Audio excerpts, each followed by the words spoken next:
자, 하지만 끝은 여기가 아닙니다. 흥선대원군의 이 대내 정책뿐만 아니라 이제 흥선대원군의 대외 정책을 한번 살펴보도록 할 텐데, 야, 이때도 또 이 난리가 나고 있었습니다. 무슨 일이 있었냐면, 이 서양 제국주의 세력들이 말이야. 밀고 들어오는 모습들이 있었어요. 자, 이게 바로 서세동점 서양 세력들이 동쪽으로 점점 밀고 들어오더라. 이러면서 서양 배들 달을 입자야. 모양이 다른 그런 배들. 다른 배겠지. 그죠? 이 군함들이 막 들어오고 그럴 거 아닙니까? 그런 배들이 많이 나타나고 있다고. 얼마나 두렵겠어. 여러분 생각해봐. 지금 UFO가 지금 막 들어오고 있어. 얼마나 무서워. 얼마나 두려워. 이 당시에 이 서양 배를 본 모습들이 지금 우리가 UFO를 본 듯한 어떤 그런 느낌을 가지게 되는 것이죠. 자, 이러면서 흥선대원군의 그 대외 정책은 무엇이었느냐 기억해 주세요. 바로 통상수교 거부였습니다. 통상수교 거부였습니다. 그러니까 흥선대원군의 대내 정책은 왕권 강한 민생 안정, 대외 정책은 바로 통상수교 거부라고 하는 것을 여러분들 잊지 않으시면 되겠네요. 오케이. 자, 그러면 이 통상수교 거부 정책들이 어떤 과정을 통해 가지고 나오는지 한번 그 내용을 살펴보도록 하겠습니다. 자, 순서 잘 봐주세요. 1번 병인박해. 자, 1번이야, 1번. 1번 병인박해. 2번 제너럴 셔머너. 3번 병인 양용. 4번 오페르트 도굴 사건. 5번 신미 양요. 일단 순서를 좀 여러분들 기억하셔야 돼요. 왜냐면 여기서 시험 문제가 어떻게 나오냐면 가나 사이 시기에 있었던 사실로 옳은 것은 뭐 요걸 이제 가로주고 요걸 가로주고 예, 그다음에 뭐 요거를 뭐 이제 뭐 나로 주고 예, 그래서 가나 시기 사이에 뭐서 2번, 3번, 4번 중에 뭐 답지를 고르는 그런 문제 나올 수 있기 때문에 요 순서를 일단 여러분들 기억해 놓으셔야 됩니다. 아셨죠? 자, 1번부터 한번 보도록 하겠습니다. 병인박해는 도대체 무슨 일일까? 1866년에 있을 때 연도 같은 거 외우지 마세요. 연도를 알아야 시험 문제를 푸는 문제는 저희가 내지 않습니다. 수능에서 그런 거 내는 문제는 금기되어 있어요. 근데 자꾸 연도를 왜 외워? 뭐 학교 내신에서 모르겠지만 어쨌건 예, 그런 모습들이 있다는 것을 봐두시면 되고요. 이 병인박해라고 하는 것, 이것은요. 병인년에 바로 프랑스 천주교 선교사들이 죽은 사건이라고 보시면 돼요. 그러니까 여러분들 기억나시죠? 앞강의에서 이 서민들의 이 의식이 성장하고 있었다. 거기에 하나의 영향을 미치는 게 바로 천주교였다. 모두 다 하나님 앞에 병등합니다. 라는 이야기를 하면서 이 천주 확산했다 그랬잖아요. 그죠? 근데 천주교에 문제가 있어. 뭐냐면 제사를 거부합니다. 뭐야? 유교에서 부모님한테 제사 지내는 것은 이건 효의 첫 출발이나 마찬가지인데 이걸 천주교에서 거부한다는 거예요. 이건 있을 수 없는 이거는 이단이야, 이단. 정부로서는 막을 수밖에 없는 것이죠. 그런데 이 천주교가 확장되니까 결국 정부는요. 천주교 신자들을 박해합니다. 죽입니다. 그런데 그 과정 속에서 프랑스 신부들이 끼어 있었던 것이고 프랑스 천주교 선교사들이 죽음을 당하는 일이 벌어지니 이것을 바로 병인박해라고 합니다. 여러분들 이 당시 제국주의 있을 때 무섭거든. 걔네 무서운 애들이거든. 걔네들이 자국민을 죽였다는 이야기, 그 자국민들이 죽었다는 이야기 들으면 어떨까? 쫄려. 어떻게 될까? 좀 걱정됩니다. 어쨌건 병인박해가 벌어졌다는 거 기억해 놓으시면 되겠습니다. 자, 그 다음에 두 번째 사건은 뭐냐면요. 제너럴 셔머너 사건 같은 해예요. 1866년 같은 해. 제너럴 셔머너 사건이 벌어졌는데 이것은 위치가 어디냐면 평양. 네, 평양에서 벌어졌습니다. 자, 이건 이제 미국 배인데요.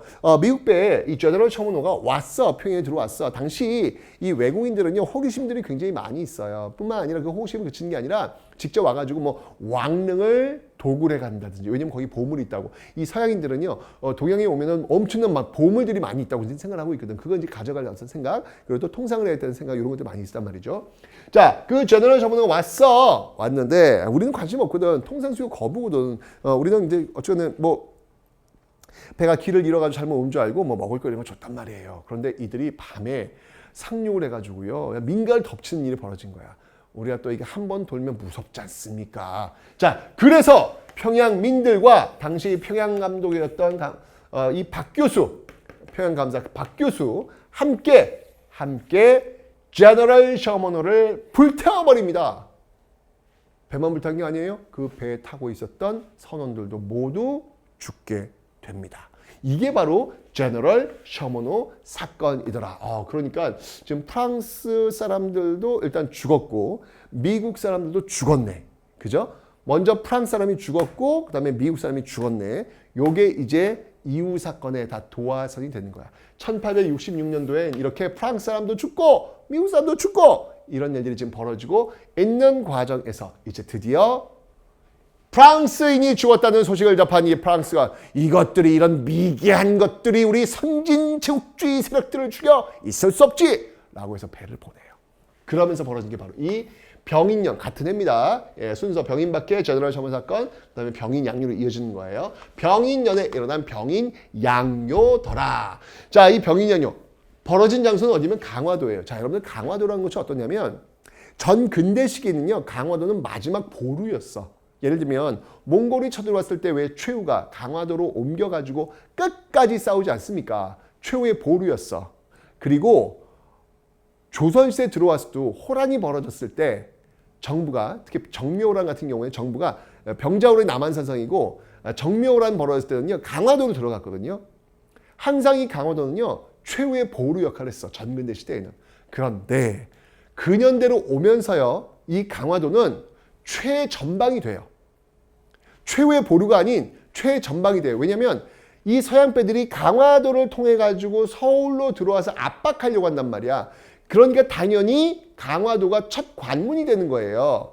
이 강화도로 들어와 가지고 싸움을 거내 이게 바로 병인 양요가 되고 있더라 라고 하는 겁니다. 이 병인 양요 정말 이거는요 눈 뜨고는 좀 볼 수 없는 그런 아픔이 있어요. 왜냐면 이 프랑스의 무기가 너무 좋아. 딱 조준하면요 뿅! 꽝! 근데 우리는 뿅! 하면 그 다음 마지막 효과음이 쿵이에요. 안 터져. 우리 건 안 터져. 그냥 던져가지고 나무배에 맞춰가지고 나무배에 물 들어가게 해서 가라앉게 하는 그런 형태인데 중요한 건 뭐냐면 프랑스 배는 나무로 만들어지질 않고 철로 만들어졌다는 얘기예요. 쿵 하도 안 뚫려. 게임이 안 되는 거예요. 완벽히 우리가 당한 강화도는 결국 프랑스 손에 넘어가게 됩니다. 그러나 우리가 어떤 민족입니까? 반만년의 역사를 지켜온 민족. 무기가 안 되면 몸으로 때웠던 그 민족 아니겠습니까? 이때 이제 활약했던 인물들이 등장합니다.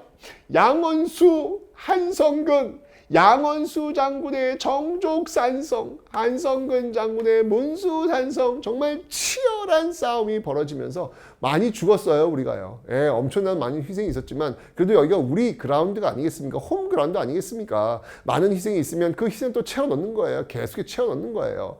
결국 그 과정 속에서 프랑스가요. 안 되겠다 도저히 야 서울까지 못 들어가겠다 야 그냥 여기서 그냥 철수하자라고 해서 철수를 하는데 이때 이것들이 이 프랑스 이것들이 거기에 있는 규장가 규장가 여러분 창덕궁 있잖아요. 창덕궁 말고 또 강화도에도 복사본 같은 거 중요한 것들을 이렇게 옮겨 놓은 게 있거든. 그래서 바깥 외자 쓰는 거야. 바깥쪽에 있는 이 규장각이 강화도에 있었는데 이거를 탈탈탈탈 털어가거나 다 불태워버려요. 이 무식한 것들. 이 프랑스. 정말 이 당시에 보면 이 무식한 제국주의, 정말 이 나쁜 제국주의 이 모습들이 지금 전형적으로 보여지고 있는 모습들이 되겠습니다. 요 외교장관을 이 박병선 박사께서 요거 이제 찾아내잖아요. 그죠? 저 광복 이후에 저 전쟁 이후에 프랑스에 가가지고 공부하시면서 이 외교장관 프랑스가 훔쳐갔던 거 요거 어디 있는지 요걸 찾아내세요. 그 과정 속에서 여러분들 현존하는 세계에서 가장 오래된 금속 활자본 직지심치 요조도 찾아내세요. 대단하신 분입니다. 네. 자, 그래서 결국 이제 외교장관은 지금요, 지금 이 박병선 박사 노력에 의해서 우리나라로 오기도 왔는데요. 우리나라 걸로 완전히 돌아온 게 아니라 그냥 프랑스가 우리한테 임대를 해줘. 아니, 지네들이 훔쳐가 놓고 이걸 임대하는데 말이 돼? 좀 안타까운 어떤 상황은 있습니다만 어쨌건 우리가 지금 임대 형식으로 전시되어 있다는 걸 봐주시면 되겠습니다. 이게 바로 병인양요, 바로 프랑스와 싸웠던 역사의 모습들이 되겠습니다. 여러분들 시험에 잘 나오는 거 꼭 기억하실 거 바로 이렇게 인물들, 병인양요 양원수와 한성근이 활약했음을 여러분들 반드시 기억하셔야 합니다. 양원수, 한성근, 병인양요의 양원수, 한성근 반드시 기억하셔야 돼요. 시험에 진짜 잘 나와요, 여러분들. 요거 병인양요에 대한 설명으로 옳은 것은 뭐 양원수의 정족산성이 승리를 거뒀다. 뭐 이런 거 시험에 꼭 나온단 말이야. 꼭꼭꼭꼭꼭 기억하기. 오케이? 그런 과정에서 이제 프랑스 물리쳤단 말이야. 그런데 이게 웬일? 이건 정말 상상도 할 수 없는 일이 벌어져요. 네 번째, 오페라트. 이 사람 독일 사람이야. 독일인이 와가지고, 이거 이제 충청도 덕산에 있는 거거든요. 남현군 묘를 도구를 해요. 남현군이 누군지 알아? 흥선대원군의 아빠야, 아빠. 야, 너희들 누군가 와가지고 나중에 부모님 묘가 있는데 그 묘를 파헤쳐가지고 그 부모님 시신 관을 들고 와서 자기랑 협상하재. 야, 이게 말이 돼. 이건 쓰레기. 이건 진짜 금수만도 못한. 아이씨, 내 지인 중에 박금수가 있는데. 아이씨, 미안하다 진짜. 아니 정말 이 말도 안 되는 일을 벌인 거 아니겠습니까? 이게 지금 어떻게 이런. 야, 이건 정말 이 제국주의 세력들이 얼마나 지저분한 이 모습들이었는지를 보여주는 단적인 모습이에요. 아니 시신들을 탈취해갖고 그거 갖고 협상을 하자고? 이런 나쁜, 내 욕 나온다 진짜 이거는. 그죠? 야, 그들이 무슨 뭐 신사의 나라 웃기라 그래, 웃기라 그래. 어이가 없어. 이거 지금 이 약소국들의 보인 이 만행들을 보면요, 이건 정말 쓰레기만도 못한 그런 짓들을 너무 많이 저지른 대표적인 5% 남현군을 도우사. 결국 실패에 돌아갔지만 이걸 이 사실을 난 이 흥선대원이 난 흥선대원이 통상수교 거부 정책을 펼친 이유가 나름 이해가 돼요. 아니 저라도 저런 소식 접하면 아, 얘네들은 인간이 아니구나. 얘네들하고는 상종을 못하게 나올 수 있을 것 같아요. 어떻게 이럴 수 있냐고요. 그죠? 이런 일들이 벌어지면서 흥선대원의 통상수교 거부 정책이 더욱더 강화되는 모습들 보이고 있는 과정에 이제 또 큰 사건이 벌어지니 그것이 바로 신미양요. 아까 여러분 기억나시죠? 1866년에 병인박해와 이 제너럴 셔먼 사건이 있었다.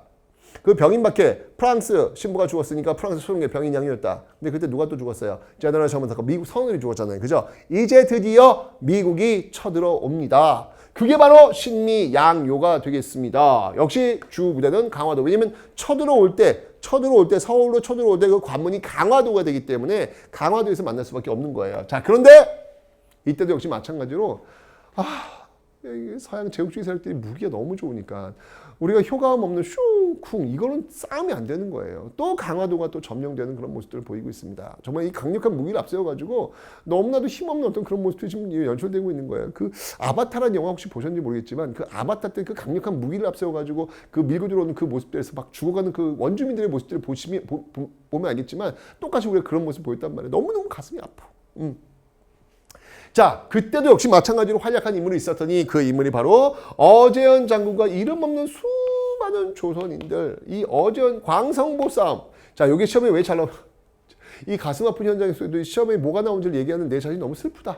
어쨌건 이 상황 속에서도요, 여러분들 병인양요의 양원수 한성근, 신미양요의 어제현, 요 연결고리, 요건 진짜 시험에 나오니까 완전 시험에 나오니까 꼭 기억. 신미양요의 어제현, 꼭 여러분들 기억을 좀 해 놓으셔야 되겠습니다. 바로 어제현의 광성보 싸움, 광성보 전투가 있더라 라고 하는 거, 꼭 기억해 놓으시면 되겠습니다. 신미양요, 어제현의 광성보, 병인양요, 양원수의 정족산성. 그 구분을 꼭 해요. 이거 시험에 꼭 나온다 얘들아. 꼭 나온다. 꼭 기억을 해야 됩니다. 아셨죠 여러분들? 요렇게 해서 요 흐름들이 지금 제병남신, 제병남신 요 흐름들로 이어지고 있음을 여러분들 기억하시면 되겠습니다. 그죠? 그러니까 이런 과정 속에서 딱 세우고 나서 이 당시에 신미양이 미국 쳐들어왔을 때도요, 또 미국이 또 수장이 또 훔쳐가요. 그래서 장군 깃발이거든요. 이거 훔쳐가요. 그래서 딱 그 미군 해군 방문에 전시해 놓는 어떤 그런 모습 보이고 있죠. 물론 이것도 다시 이제 임대형식으로 우리가 돌려는 받았습니다. 자, 그리고 나서 흥선대원이 입장에서 야, 이거 진짜 이 짐승만은 못하는 인간이구나. 이들과 수교하자고 하는 것은 바로 나라를 팔아먹는 매국자들이다. 절대 그런 일은 없을 거야. 라고 해서 척화비를 건립을 했습니다. 그들과 좋게 지내는 것을 배척하는 그런 비석을 전국에 세우면서 통상수교 거부 정책을 더욱더 강화하는 모습들을 보이고 있더라. 진짜 흥선대원군 시대는 정말 별의별 일들이 많이 있었네요. 대내 정책으로서는요, 왕권을 강화하기 위해서 뭐 경복궁 준건이나 비변사 폐지나 서원 정리 같은 모습들도 있었고, 민생 안정을 위해서 호포법이라든지 사창제 이런 것이 있는데, 대외적으로는 지금 이렇게 프랑스가 쳐들어오고 독일인이 막 묘 파고 있고 미국 쳐들어오고 난리도 아닌 어떤 그런 상황들이 지금 벌어지고 있더라. 어쨌건 그런 과정 속에서 흥선대원군 중심을 잡고 왕권 안정, 민생 안정, 통상수교 거부 정책을 펼치면서 어쨌건 간에 지금 기울어지고 있는 굉장히 위험한 이 조선을 다시 반듯하게 세우려고 노력하고 있더라. 그때 추익현의 이제 고종이 친정을 하소서라고 하는 상소가 올라오면서 흥선대원의 시대는 끝나게 될 겁니다. 그렇죠, 여러분들? 자, 이런 모습들을 여러분들 이해하시면서 아하, 이렇게 근대사가 문을 열었구나. 자, 이제 흥선대원은 물러났고요. 고종이